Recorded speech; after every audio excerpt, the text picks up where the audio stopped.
Voilà, soyez bénis. En Israël, nous y sommes restés 3 mois. Nous avons appris une phrase. Shenit Barech Kulanu. Soyons tous bénis. Alors que la bénédiction du Seigneur soit sur chacun de nous et que son esprit nous anime matin, midi et soir, à chaque instant, chaque seconde de notre vie. Voilà, soyez bénis. Voilà, nous avons le plaisir avec mon épouse Bégonia, voilà, bien de venir vous visiter. Voilà, nous sommes bien privilégiés d'être accueillis par des frères et sœurs, et c'est merveilleux de voir bien comment le Seigneur met en chacun de nous un cœur qu'il aime, et nous voyons bien ce même amour de notre Seigneur dans chacun de ses cœurs. À lui soit la gloire. Voilà, donc nous arrivons de la région bordelaise où nous sommes installés depuis déjà quelques années.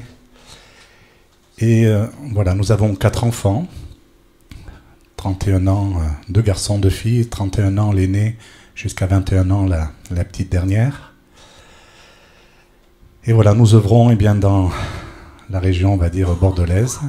Nous aimons notre Seigneur de tout notre cœur. Et voilà, donc je vais partager ce que le Seigneur a mis sur mon cœur pour vous, un message important. Il est parlé de l'imminence de sa venue, alors soyez bénis. Sachez une chose, c'est que le Seigneur avait prévu que vous entendiez ce que vous allez entendre ce matin. Alors, c'est lui qui nous a invités tous à être là, en sa présence. Voilà, alors, je suis né dans un foyer croyant. Voilà, donc nous étions 9 enfants à la maison, et nos parents nous ont enseigné bien selon la parole, selon les Écritures, du mieux qu'ils ont pu, avec l'aide du Seigneur, de son Esprit. Et nous avons également bien assisté à des voilà, j'ai entendu parler de l'école du dimanche, à l'époque ça s'appelait l'école du samedi, et nous avions une monitrice qui venait bien faire cet enseignement à la maison. Et c'était toujours très intéressant. Mais un jour, elle a abordé un sujet très captivant et intéressant, celui bien de la venue de notre Seigneur. Et donc alors, moi je vais avoir 6 ou 7 ans à ce moment-là, et puis j'écoutais avec des oreilles attentives. Je me dis même que c'est presque dommage que les enfants ne soient pas là pour entendre ce message, mais bon. Et donc là, nous étions là tous à l'écoute, et la monitrice commence en disant, vous savez les enfants, aujourd'hui, je vais vous parler d'un récit particulier de la parole, la venue de notre Seigneur Jésus. Elle dit, vous savez, un jour, le Seigneur Jésus va revenir. Vous savez, il est parti, voilà, il a été crucifié, il fallait qu'il donne sa vie sur la croix, pour que chacun de nous, de vous, eh bien, en passant par la croix, par notre Seigneur Jésus, eh bien, soyons sauvés. Et ensuite, eh bien, il a dit à ses disciples, je m'en vais auprès du Père, après avoir été ressuscité des morts, vous préparez une place, et je reviendrai vous chercher. Alors, c'était merveilleux. Alors, elle disait, voilà, tous ceux qui ont cru, eh bien, au Seigneur Jésus, qui l'ont donné leur vie, leur cœur, eh bien, auront ce plaisir, cette joie, eh bien, un jour, eh bien, de vivre pour l'éternité avec lui dans les réjouissances merveilleuses de notre Seigneur, que notre Seigneur a prévues pour chacun de ses enfants. Et à un moment donné, moi j'ai posé une question, j'ai dit, mais monitrice, ceux qui n'auront pas cru, qu'est-ce qui va se passer? Qu'est-ce qui va arriver? Et là donc elle explique bien des situations assez catastrophiques, et donc elle prend plusieurs exemples pour que ce soit bien percutant dans nos petits cerveaux d'enfants. Elle commence à expliquer, voilà, elle prend l'exemple d'un avion, et puis elle dit, imaginez, voilà, le pilote de l'avion, eh bien, aux commandes de son énorme Boeing, à un moment donné, eh bien, au son de la trompette, au cri de l'archange, en un clin d'œil, plus de pilote. Et certains de ceux qui sont là, eh bien, dans l'avion, pareil, connaissaient le Seigneur. Également, Alors imaginez un instant l'avion sans pilote. Et voilà, il est parlé de grandes catastrophes, etc. Et donc elle donne l'exemple avec plusieurs transports, les trains, les bateaux, etc. Donc, et nous étions très très attentifs, sauf que la réunion s'est terminée. Et voilà, même si nous avons une très bonne mémoire, eh bien ces choses-là, chacun est parti vaquer à ses occupations. Et on n'a pas oublié, mais mis un peu de côté. Et pendant toute mon enfance, eh bien, à plusieurs reprises, le Seigneur m'a appelé à ce que je lui donne ma vie. Et j'ai entendu cette voix qui me disait, Manu, donne-moi ton cœur. Donne-moi ton cœur, ne tarde pas. Alors j'avais toujours des choses très intéressantes à faire. Et je disais, Seigneur, j'aimais le Seigneur de tout mon cœur. Mais j'avais pas encore cette intimité merveilleuse avec lui. Alors je dis, Seigneur, attends un petit peu, on verra un peu plus tard. Attends, je te promets que... Et voilà, donc l'adolescence arrive et pareil.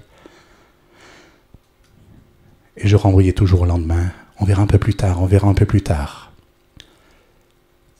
Et là, donc, j'arrive au service militaire. Et là, c'est pareil. Alors là, j'étais un garçon très, très occupé, avec les copains. Et là, toujours cette voix. Manu, donne-moi ton cœur. Ne tarde pas, donne-moi ton cœur. Demain, Seigneur. Tu sais que je t'aime, Seigneur. Demain. Et puis, un jour, voilà, j'ai vécu un accident un peu particulier, assez grave, alors que j'étais élève de jour dans la caserne où je me trouvais. Eh bien, je répondais au téléphone et puis des copains sont venus me trouver, pour occuper le temps. Et pendant que j'étais au téléphone, à un moment donné, bien sur mon bureau, il y avait un produit inflammable qui servait pour nettoyer les vitres. Et donc, un de mes copains a pris ce produit et pendant que j'étais au téléphone, captivé à ce que je disais, eh bien, il a versé un petit peu de ce liquide sur mon uniforme. Et à un moment donné, avec le briquet, il a commencé à jouer avec les étincelles du briquet. Et subitement, mon uniforme s'est enflammé. Et en peu de temps, je me suis trouvé comme une torche ambulante à sauter dans tous les sens dans ce bureau. Et les copains ont essayé d'arrêter ce feu, impossible. Et là, à un moment donné, j'ai vraiment vu et senti que c'était la fin. C'était atroce de douleur. Et à ce moment-là, quelqu'un est passé à l'extérieur, et puis la fenêtre était ouverte. Il arrivait avec une serviette, il revenait de la piscine avec une serviette de bain sur l'épaule. Et quand il a vu la scène, il s'est précipité dans le bureau et il a étouffé le feu. Et j'ai été emmené de toute urgence donc à l'hôpital des Brûlés, ça se trouvait à Pau.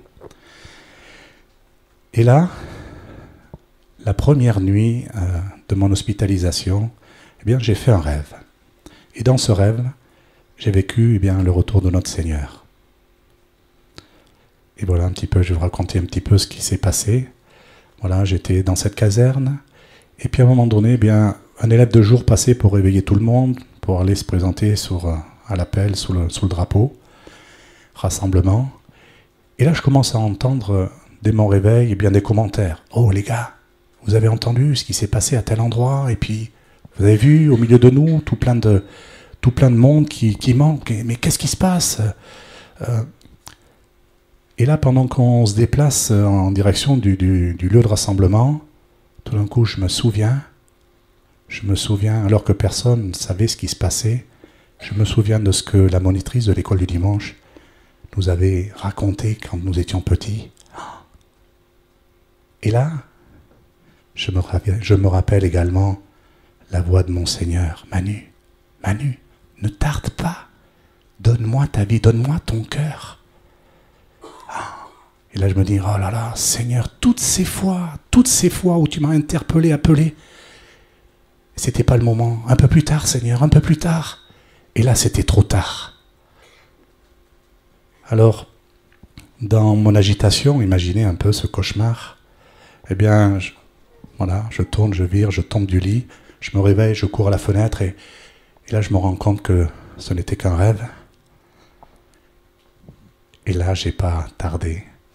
Je suis tombé à genoux au pied de mon lit, j'ai demandé pardon au Seigneur et je lui ai donné mon cœur et ma vie. Voilà, c'est là qu'a commencé, on va dire, eh bien, ce cheminement avec mon Seigneur.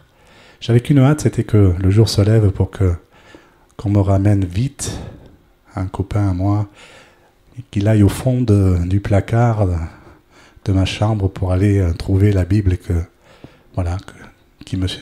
je faisais suivre, mais qui était vraiment au fond du placard, que je lisais pratiquement plus. Et là, pendant ces 15 jours où j'étais hospitalisé, eh bien, je me suis mis à dévorer la parole et voilà, donc le Seigneur a fait vraiment son œuvre merveilleuse dans ma vie. Peu de temps après, je suis revenu à la maison, libéré de mes obligations militaires.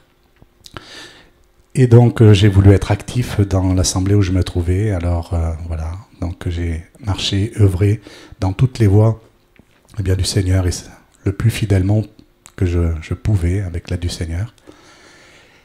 Sauf que le Seigneur n'est pas revenu de suite.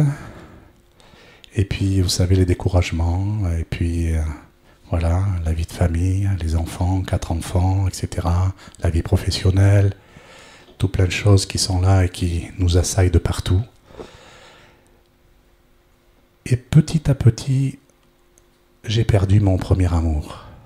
Petit à petit, je suis tombé dans une certaine religiosité. Alors oui, je connaissais la parole de Dieu, mais j'avais perdu cette intimité avec mon Seigneur. Et à un moment donné, j'étais tellement mal, j'ai fait énormément souffrir mon épouse, mes enfants, que j'ai pris de recul par rapport à... Alors que j'avais des responsabilités, je tiens à le préciser parce que c'est important, j'avais des responsabilités dans la communauté où je me trouvais.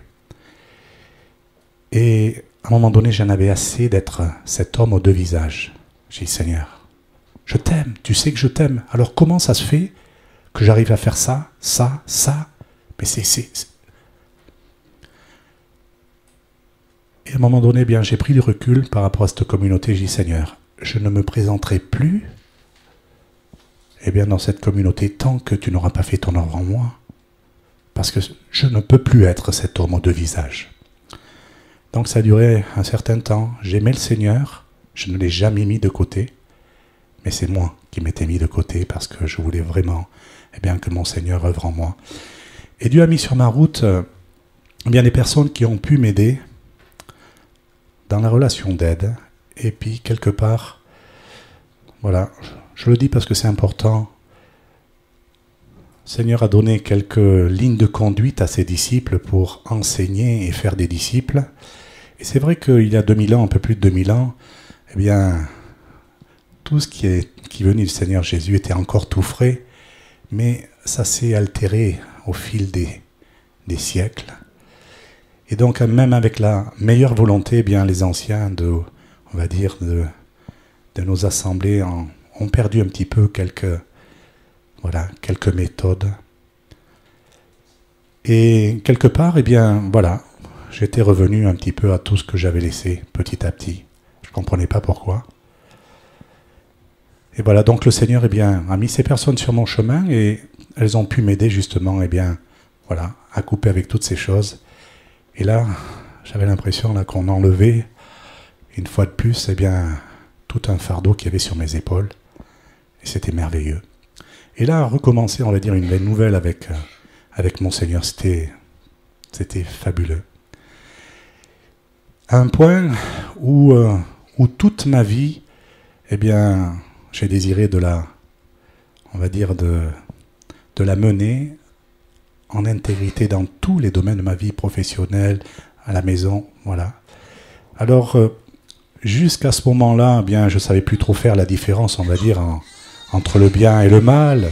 Il y avait pas mal de compromis, dans ma vie, mais là, cet instant-là, le Seigneur et il a enlevé toutes ces choses-là, toutes ces, vous savez, ces choses qui sont là dans les racines, qu'on ne voit pas, mais que le moment opportun, l'ennemi se sert pour venir nous tirailler. Alors ces choses-là, le Seigneur les avait toutes enlevées, merci Seigneur. Et donc, bien sûr, le Saint-Esprit a pu conduire ma vie dans les moindres détails. Et donc là, je suis, alors qu'avant, j'avais l'habitude, bien, voilà, j'ai travaillé un petit peu dans les affaires immobilières. Alors pour concrétiser une affaire autrefois, il ne m'était pas rare, on va dire, eh bien, de faire, voilà, pas forcément le mensonge, mais vous savez, un petit mélange, voilà, pour, eh bien, là, à ce moment-là, eh bien, toutes ces choses-là terminées. Voilà, le Seigneur a commencé vraiment à faire son œuvre en profondeur dans tous les domaines de ma vie. Alors, il me semblait perdre beaucoup d'argent en étant honnête devant Dieu. Mais comment le Seigneur est grand et puissant. Et comment, eh bien, il bénit le juste. Et c'est merveilleux. Alors voilà, alors c'est vrai que même à la surprise de beaucoup de ceux de mon entourage, voilà, le Seigneur a écarté de ma vie tout ce qui était compromis.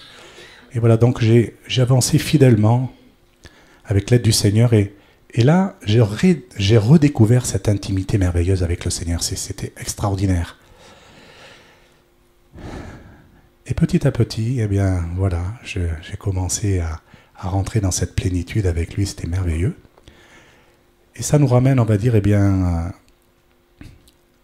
donc à quelques mois avant septembre 2008, ou au moment où nous étions à table avec les enfants, mon épouse, eh bien, au moment de bénir les aliments, je bénis les aliments et en terminant la prière, je dis Seigneur, et à très bientôt de te voir face à face.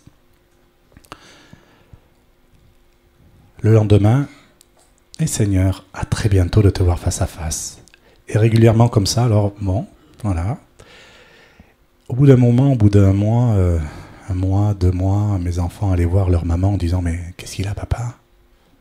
Il est malheureux, il veut quitter cette terre. » Alors, quand j'entendais, j'allais voir les enfants en disant « Mais non, les enfants, c'est une promesse que notre Seigneur nous a faite. Un jour, nous le verrons face à face. » Alors je me prépare, et c'est merveilleux cet instant-là. C'est imaginer un instant.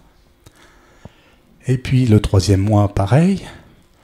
Et là, c'est mon épouse qui vient me voir, qui me dit « Bon, Manu, à force de t'entendre dire Seigneur, à très bientôt de te voir face à face, eh bien, je ressens que, ben voilà, que tu vas partir à sa rencontre. Et alors, on va régler quelques détails pratiques. » Elle dit « Voilà, je ne suis pas une femme d'affaires, alors, ben voilà, tous nos biens, eh bien, voilà, je vends tout, je donne aux enfants, etc. Bon. Et donc, bon, je l'écoute attentivement. Et puis à un moment donné, je lui dis, bon, je ne sais pas si... Bon, mais je me prépare. Si c'est le moment, je dis, Seigneur, moi, je t'attends, donc bon. Et à un moment donné, à la fin de la discussion, elle me dit, mais par contre, je voudrais te poser une question. Est-ce que tu es sûr d'avoir rempli la mission pour laquelle le Seigneur t'a mis sur cette terre? Alors, je lui dis, écoute, tu sais, Bégo, à un moment donné, tu étais là, on a prié en demandant, Seigneur, permets que je devienne autonome financièrement pour que cette autonomie, forcément qui va générer du temps libre, eh bien ce temps libre, je puisse te le consacrer. Et je dis à mon épouse, je dis, tu vois, ça fait 7 ans, et là, voilà, donc nous étions devenus des petits rentiers, et rien. Et là, je continue, je dis, tu sais, Dieu est Dieu, il fait ce qu'il veut, comme il veut, avec qui il veut. Il n'a pas besoin de nous, les hommes, pour faire ce qu'il a à faire. Mais je rajoute quand même, ceci dit, si le Seigneur demain me confie une mission, eh bien en courant, j'irai dans cette mission. Voilà. La discussion se termine. C'est le dimanche soir et le mercredi soir. Et le mercredi plus tard, le 10 septembre 2008, alors que je suis sur un chantier avec mes 2 garçons, eh bien, à un moment donné, je suis confronté à, je ne sais pas si vous en avez dans votre région, à une attaque de frelons d'Asie. Voilà, je suis sur un engin et donc il fait très chaud, les portes de la cabine sont ouvertes Et à un moment donné, eh bien, je dois nettoyer de la végétation qui est autour d'une maison que nous étions en train de rénover. Et à un moment donné, bon, voilà, je commence à sentir sur mon bras, eh bien, comme des ronces qui s'agrippent sur mes bras. Je commence à me frotter un peu parce que ça commence à être douloureux. Et là, je m'arrête, puis j'arrête l'engin, et puis je regarde sur l'extérieur, et il y a un énorme essaim de frelons. Alors, là, je vous dis frelons maintenant, je connaissais pas ces bestioles-là à l'époque. Ça grouillait tout autour, alors je sais pas ce que c'est, voilà, ça grouillait. Et là, je commence à comprendre eh bien, que ceux qui m'avaient agrippé le bras, c'était ces bestioles-là. Et alors que j'étais en train de regarder ce qui se passait là dehors, à un moment donné se libère de la roue arrière de l'engin une branche à peu près de ce diamètre. Et donc elle vient frapper brutalement contre cet essaim de frelons qui est explosé, pulvérisé, et les frelons s'engouffrent dans la cabine. Bref, nous avons compté 56 piqûres de ces frelons d'Asie. Alors je suis allergique aux piqûres de guêpes. Alors bon, je vous explique un petit peu le scénario. Alors, dès que j'ai été piqué, alors ça a été un branle-bas de combat. J'avais 2 garçons qui étaient à l'arrière de la cabine, qui ont entendu frelons, ils sont partis aussi vite qu'ils ont pu. Et moi, en me frayant un passage, on va dire, sortant de la cabine, de suite, j'ai senti l'effet des piqûres. Alors, j'avais l'impression d'être transpercé par des boules de feu, tellement que c'était douloureux. Et aussitôt, mon énergie a disparu, et j'avais, à un moment donné, à la télé, il y avait une pub ADSL et sans ADSL. Vous voyez, les cow-boys, les Indiens, voilà. Et bien, j'étais dans cet état-là. Je sentais mon énergie. Alors, voilà, donc je suis tombé au sol rapidement, j'ai perdu connaissance, je suis revenu à moi. Bon. J'ai contracté pratiquement aussitôt l'œdème de Quick, étouffement, etc. Mes enfants ont appelé de suite les secours. On m'a installé au plus vite, on va dire, dans le fourgon du SAMU. Et à un moment donné, eh bien, j'étais dans un état critique. Et donc on m'a fait une injection de dernier recours, et au moment où on m'a fait cette injection, j'ai connu le départ. Et là, alors que je suis allongé sur le brancard à l'intérieur du fourgon du SAMU, je me vois partir à une vitesse époustouflante. Je vais comme m'écraser contre un mur noir, et je hurle de par la violence. Ah! Et là je franchis ce mur noir, et là tout d'un coup, une lumière éclatante, merveilleuse. Tout cet effet, on va dire, eh bien de violence s'arrête. Et là, ce n'est que du bonheur. Ah! Et dire que je disais à mes garçons, il faut que vous donniez votre vie au Seigneur, parce que ça serait trop dommage de passer à côté de tout ça. Et c'est merveilleux. Et là, je commence à louer mon Seigneur, à réciter le psaume 23. C'est qu'une plénitude de bonheur. C'est merveilleux. Et là, dans cette plénitude, je ressens une présence qui m'envahit. C'est trop bon. Oh. Et là, je commence à me déplacer, on va dire, eh bien comme dans la pesanteur, là, dans cette immensité merveilleuse. Et plus je me déplace, et plus je sens cette présence qui grandit, qui me remplit. Et là, à un moment donné, je me stabilise, et j'entends cette présence qui me dit, bon, tu voulais connaître quelle était ta mission ? Eh bien voilà, tu vas redescendre parmi les tiens, et sonne de la trompette, et préviens mon peuple que je reviens très très bientôt. Tous ceux qui se sont éloignés, qu'ils reviennent. Purifiez-vous, sanctifiez-vous, parce que je reviens très très bientôt. Alors imaginez, Seigneur, à très bientôt de te voir face à face. Moi j'y suis, je suis en sa présence. Je commence à réaliser que je vais devoir repartir. Tiens, Seigneur, comme pour dire, pardon Seigneur, tu t'es peut-être trompé. Prévenir ton peuple que tu reviens très très bientôt. Mais qui mieux que ton peuple sait que tu reviens très très bientôt? Moi je t'attendais, ton peuple t'attend. Et là le Seigneur de me répondre, non, mon peuple ne m'attend pas. Mon peuple ne se réjouit pas de ma venue. Les soucis de la vie voilent ma face. Et là, il m'amène un peu plus loin, et il continue. Remettez-moi la première place, parce que je n'y suis plus depuis bien longtemps. Je permettrai l'épreuve, la maladie chez mes enfants, pour qu'ils lèvent les yeux vers moi et ne se laissent pas surprendre de ma venue. Et là, à un moment donné, il m'amène un peu plus loin. Et là, je suis comme un vase, j'ai cette image, comme un vase que l'on commence à remplir. Et en fait, voilà, c'est cette image-là, comme si on me donne un document à lire, et donc je commence à le lire. Et ensuite, on superpose un autre document, et ça commence à aller très très vite, très très vite, très très vite. Et j'ai pas le temps, on va dire, bien d'assimiler de tout ce que j'ai à lire. Et là, je demande, mais Seigneur, pourquoi je n'ai pas la compréhension de ces choses? Je n'ai pas le temps, ça va trop vite. Et Seigneur, de me dire, ces choses-là te seront données quand tu iras pour donner ce message. Tu seras le Noé de ces derniers temps. Tu crieras, qui veut l'entendre, préparez-vous, purifiez-vous, sanctifiez-vous, parce que je reviens très très bientôt.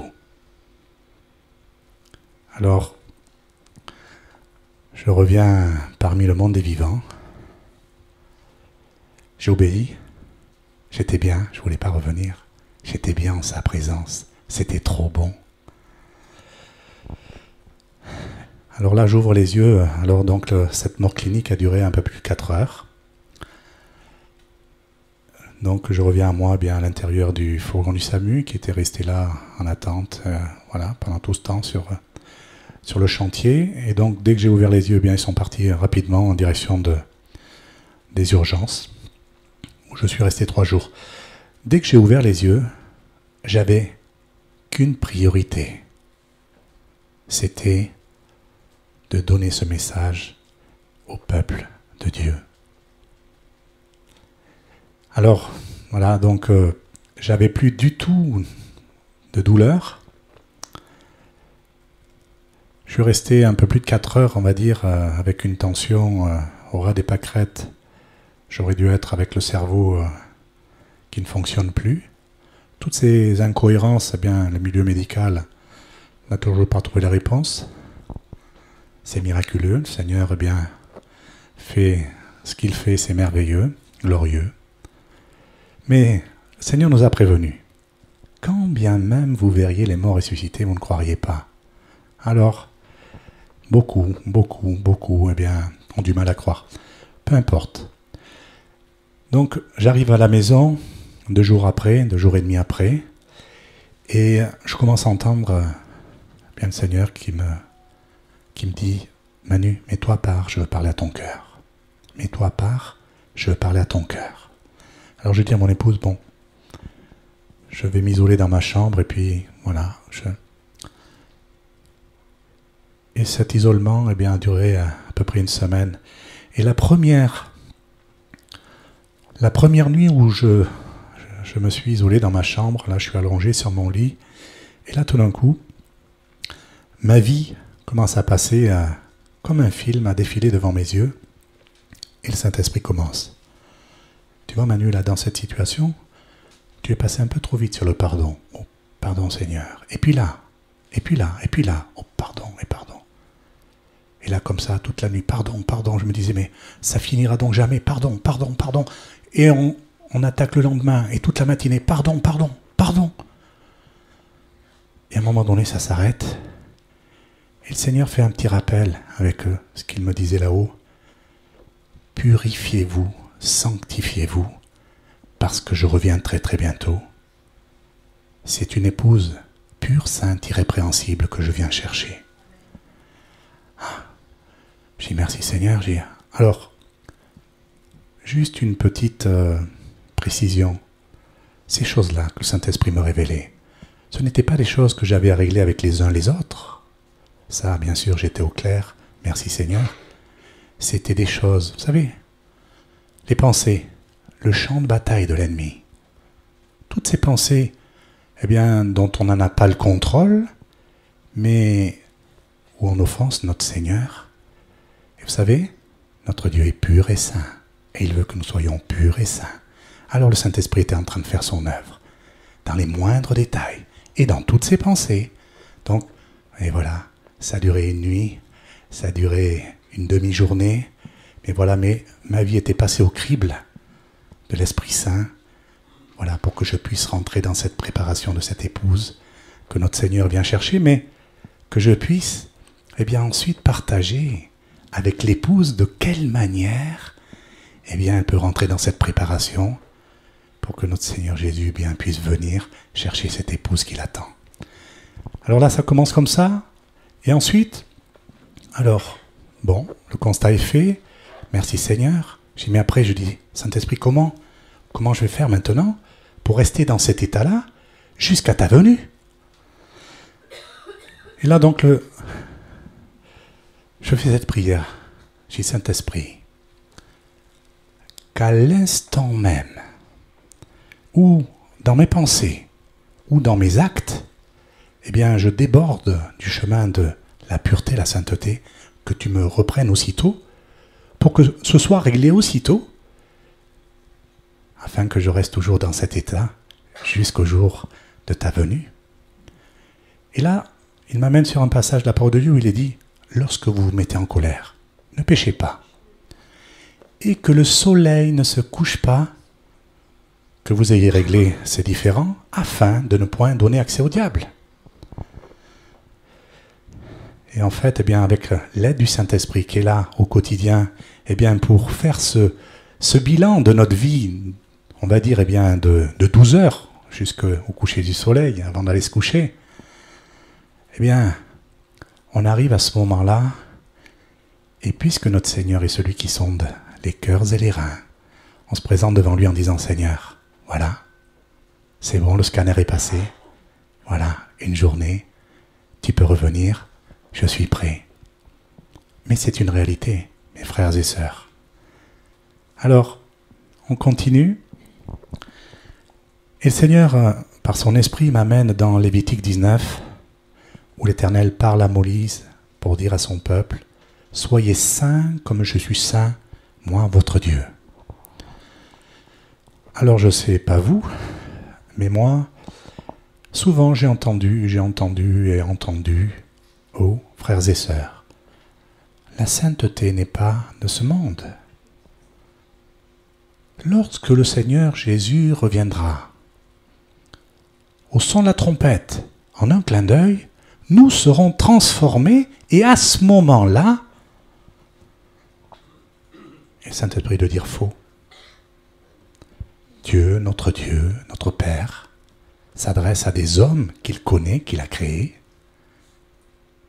qui en effet, eh bien, il n'y a pas un juste, pas même un seul, avant de connaître notre Seigneur qui lui vient faire son œuvre en nous de transformation et à l'aide de son esprit qui va nous aider à connaître cette pureté, cette sainteté. Ah. Et là, un peu plus loin, il m'emmène dans le récit du psalmiste, au psaume 17, où, eh bien, on connaît l'histoire de David. Il y a eu des moments où il a péché, mais on voit comment ensuite, avec cette intimité avec le Seigneur, il rentre eh bien, dans cette réalité. Et dans le psaume 17, il dit, « Éternel, si tu viens me visiter la nuit, tu ne trouveras rien, parce que mes pensées, mes paroles ne sont autres que mes pensées, et mes pensées autres que mes paroles. » Donc en fait, il avait compris, avec l'aide du Saint-Esprit, il était loin, avec l'aide du Saint-Esprit, eh bien, qu'il était possible d'être pur et saint. Et ensuite, on va un peu plus loin. Et le Seigneur nous amène eh bien, dans ce récit merveilleux, dans Jean 16, 5, où il s'adresse à ses disciples et leur annonce eh bien, son départ. Et là, la tristesse envahit leur cœur. Alors, Seigneur, de leur dire, oh, mes amis, soyez pas tristes, parce qu'il vous est avantageux. Retenez bien ça. Et je prie pour que vous le reteniez à tout jamais, jusque dans l'éternité. Avantageux que je m'en aille, parce que vous recevrez le Consolateur, le Saint-Esprit, l'Esprit Saint, et lui vous conduira dans toute la vérité. Donc cet avantage, c'est le Saint-Esprit. Et il est là tous les jours pour nous conduire dans toute la vérité. Alors, un jour, alors que voilà, j'étais devant mon Seigneur, j'ai dit, mais Seigneur, quand je vais partager ce message de ta venue, de ton retour imminent, voilà, je vois, mes yeux de l'esprit voient que beaucoup ne sont pas au diapason de ta venue. Qu'est-ce qui se passe? Pour quelle raison? Et là, il me répond, il me dit, parce que vous avez mis mon esprit de côté. Et là, il continue. La situation qu'a vécue Ananias et Saphira, tu te rappelles? Eh bien, des situations comme celle-ci, il y en a eu beaucoup dans ces siècles. Alors voilà ce qu'ont fait mes serviteurs. Ils ont mis la personne du Saint-Esprit de côté, en faisant appel à leur sagesse humaine, bien sûr conduit, on va dire, par la parole que les disciples nous ont laissée, mais en mettant le Saint-Esprit de côté, en aménageant le quotidien de ces hommes de Dieu avec leur sagesse, et ils ont bâillonné et ligoté mon esprit. Alors, ôtez le bâillon, le Seigneur nous dit, et les liens qui empêchent mon esprit de se manifester au milieu de nous, et vous verrez ce que je fais avec mon esprit. Il sera le principal acteur de ces temps de la fin, et je ferai de vous des spectateurs de ce que lui fait.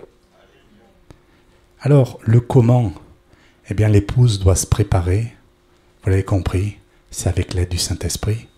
Alors, se laisser conduire par son esprit. Ce n'est pas seulement parler en langue, merci Seigneur pour ces dons que tu nous as donnés, les dons de prophétie, d'interprétation.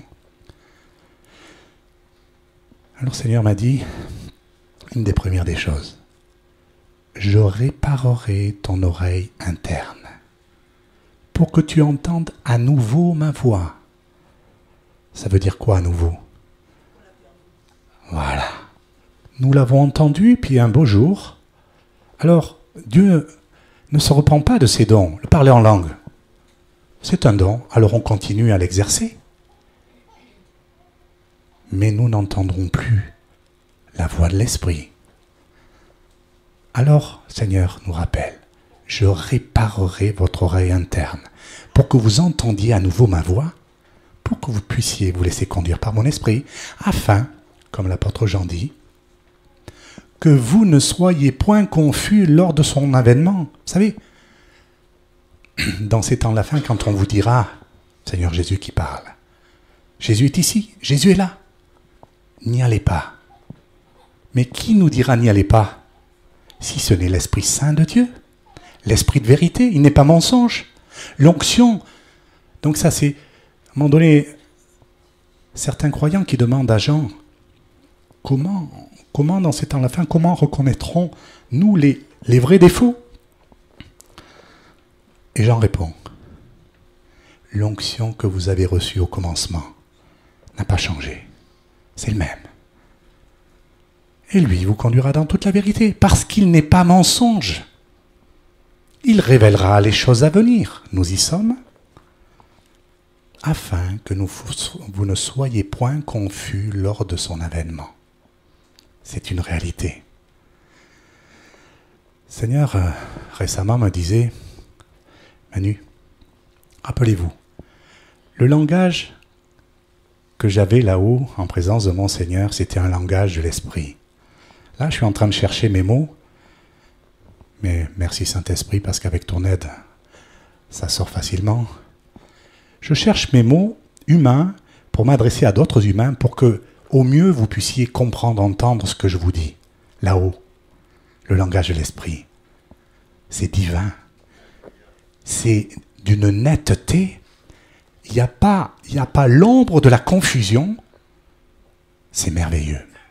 Alors, Seigneur Jésus, de me dire, Manu, au moment où mon Père dira, vas-y, c'est le moment, va chercher l'épouse. Il va le dire en esprit. Qu'est-ce qui va se passer sur la terre? L'épouse qui se laisse conduire par le même esprit. Ah, Jésus est ici. Voilà, j'ai entendu. Je suis là, je suis prêt. Tu peux venir. Époux, je t'attends. Voilà.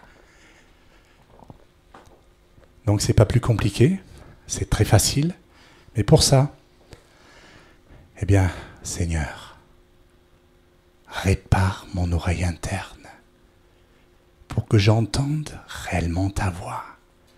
Vous savez, dans ces temps de la fin, vous avez dû remarquer, eh bien, on parle beaucoup plus facilement de guérisseurs, voyants, toutes ces choses occultes qui sont en abomination aux yeux de Dieu. Et par contre, on n'aime pas trop entendre parler des choses de Dieu. Eh bien, il est grand temps que, voilà, que ces choses-là soient rétablies au milieu de nous.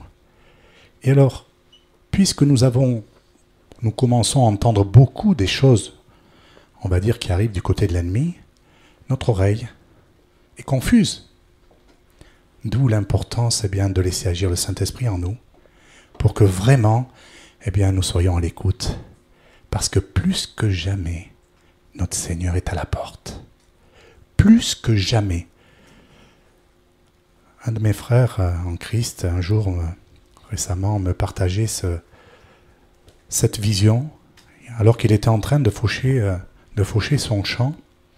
Il me dit, j'ai vu une vision, notre Seigneur, qui était monté sur son char, le char attelé de plusieurs chevaux, les chevaux trépignant d'impatience, et le maître en train de dire « Patientez encore un peu. Patientez encore un peu. » Tout ça pour vous dire que sa venue est vraiment, vraiment, vraiment imminente. Il y a à peu près un mois de ça, le Seigneur me dit « Je vais hâter ma venue. Manu, je vais hâter ma venue. » Je dis « Oui, Seigneur, je sais. » Il m'explique le pourquoi. Alors, vous rappelez ce récit du temps de Pierre. Pierre qui parlait déjà de la venue du Seigneur. Et les anciens religieux disaient « Tu parles de ça, Pierre, mais où sont les promesses? Nos pères nous ont parlé déjà de ces choses-là. » Et Pierre de répondre « Notre Seigneur use de patience pour qu'un grand nombre puisse rentrer. » Et là, le Seigneur dernièrement me disait « Je vais hâter ma venue. » Avec une grande douleur. Et il me dit « Parce que les bébés sont plus intelligents que les mamans qui en ont perdu jusqu'à l'instinct maternel. »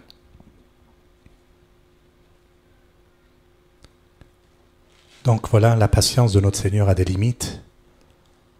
En fait, le péché fait tellement des ravages dans notre monde, eh bien que les mamans ne savent plus comment réagir, comment agir, entre autres.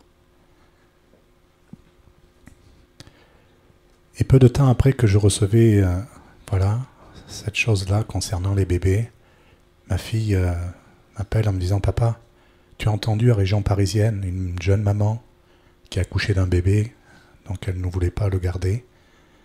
Elle a tiré la chasse d'eau et le bébé est parti. » Et c'est un passant qui, sur la rue, à un moment donné, a entendu miauler. Il a fait venir les pompiers, pensant trouver un chat. Ils ont trouvé le bébé qui était là. Rappelez-vous, à cause des bébés qui sont plus intelligents que les adultes, que les mamans qui en ont perdu jusqu'à l'instinct maternel. 40 heures après, le bébé était encore vivant et il a pu être sauvé. Dans la même semaine, c'était en Espagne, une jeune maman, pareil, qui veut se débarrasser de son bébé, encombrant. Elle l'abandonne dans des WC publics et c'est un homme qui le trouve et il est vivant. À cause de ça, le Seigneur doit nous dire, je vais hâter ma venue. J'ai patienté, regardez, depuis Pierre. Mais là maintenant, ma venue est vraiment imminente. Voilà. Soyez bénis. J'espère que ces encouragements, ces exhortations, à laisser agir le Saint-Esprit en nous. Seigneur, rappelle, sans mon esprit, nul ne pourra rentrer dans cette préparation d'épouse. Alors, sachez bien, la prochaine étape de notre ère. Vous savez, à un moment donné, Ésaïe parlait de la venue du Seigneur Jésus en tant que sauveur. Les hommes, 800 ans après, n'y croyaient plus. Mais le Seigneur Jésus est venu. Il a accompli son ministère, il est parti. Il a promis qu'il reviendrait. Et cette prochaine étape, c'est sa venue. C'est pas la fin du monde. C'est pas la fin des temps. C'est une étape supplémentaire qui s'adresse uniquement à l'épouse de Christ. Et sachez bien que tout ce que je partage avec vous, seule l'épouse de Christ peut le recevoir et avec l'aide du Saint-Esprit, rentrer dans ce plan de préparation de cette épouse pure, sainte et irrépréhensible. Alors, voilà, soyez au clair concernant ce qui nous attend très très prochainement.